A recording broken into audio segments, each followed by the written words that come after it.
So you've been diagnosed with ADHD. Congrats. Your brain is officially a rave. No one ever gave you a wristband. That moment when the doctor says, yeah, it's ADHD, and you're like, well, that explains everything since like 1993. Then the grief train hits, yes, grief, like this intense emotional process, because you start thinking, wait, I'm not lazy, I'm not flaky, I wasn't just bad at life.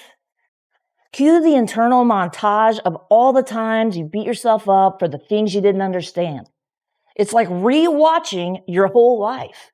But now there's a director's commentary explaining the plot. It's trendy. I'm fine. Why didn't anyone catch this sooner?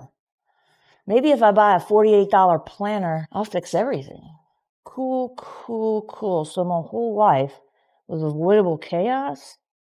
Okay, it's not a moral failure. It's a brain thing. I can work through this. And somewhere in the middle of grieving, you still forget where your phone is while you're holding it. And you still forget why you walked into the kitchen. You still deep dive into hyperfixation, rabbit holes where you come out 3 hours later with a new Etsy shop. But now you know why. And that knowing is everything. Here's the truth. Yes, it sucks to look back and wonder what could have been different. But guess what?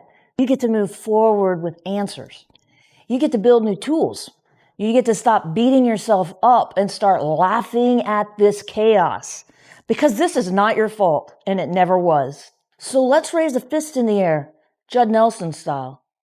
Not because we figured it all out, but because we finally know what we're working with. We're not broken. We're just on the extended remix version of life. I found out I had ADHD at 50. At first, I laughed. Like full body, oh my God, it all makes sense, laughing. And then I cried. A lot. That first month was weird. I felt like someone handed me the missing instruction manual for my brain, but it was in Latin and it was also on fire. I just couldn't stop replaying stuff in my head. Report cards that had comments from teachers like, doesn't apply herself. Jobs I quit because I was just completely drowning in shame or embarrassment. The relationships I blew up because I thought I was just too much. My recent divorce. And how on earth I would be able to raise toddler twins with this mess. I hyperfixated on ADHD about having ADHD.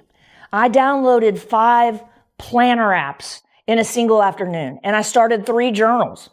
I finished none of them, but somewhere between the crying and the color-coded list, I realized I wasn't broken. I was just living in the wrong rule book. And now I'm writing my own. So stick with me. We will figure this out together. Here's 5 ways to grieve without spiraling into the upside down, aka how to feel your feels without falling into a pit of expired Lisa Frank stickers and existential dread. Number 1.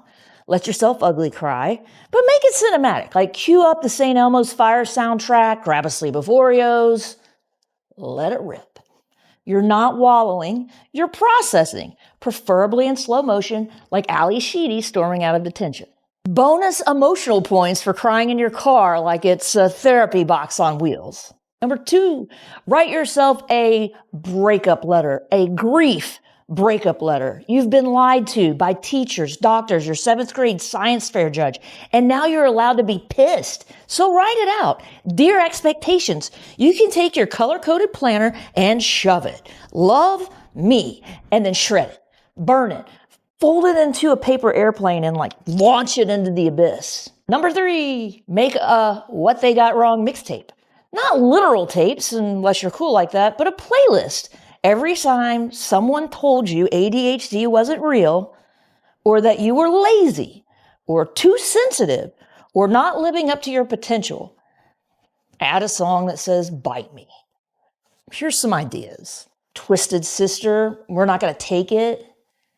Maniac from Flashdance. Number 4, build your ADHD dream team. You need at least one friend who doesn't flinch when you say, I forgot to eat for 10 hours, and then I rage cleaned my sock drawer.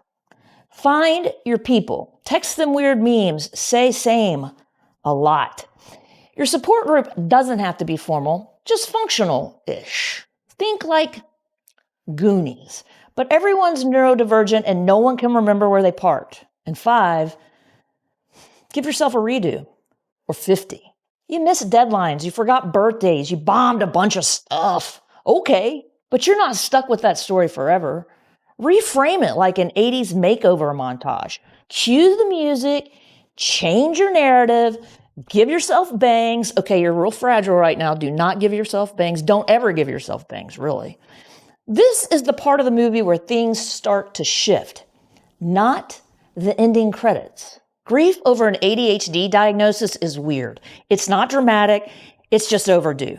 But you get to feel it and heal it, preferably with Aquanet, a little sarcasm, and the knowledge that the real you wasn't broken, just stuck in someone else's script. If this video hit home, give it a like. Drop a comment in the goobly-goo. First thing you grieved after your diagnosis, your GPA, your planner obsession, your failed career as a 5th grade line leader.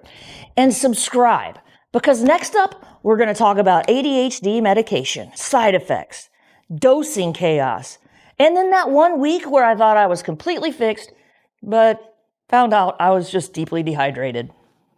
It's going to be a wild ride.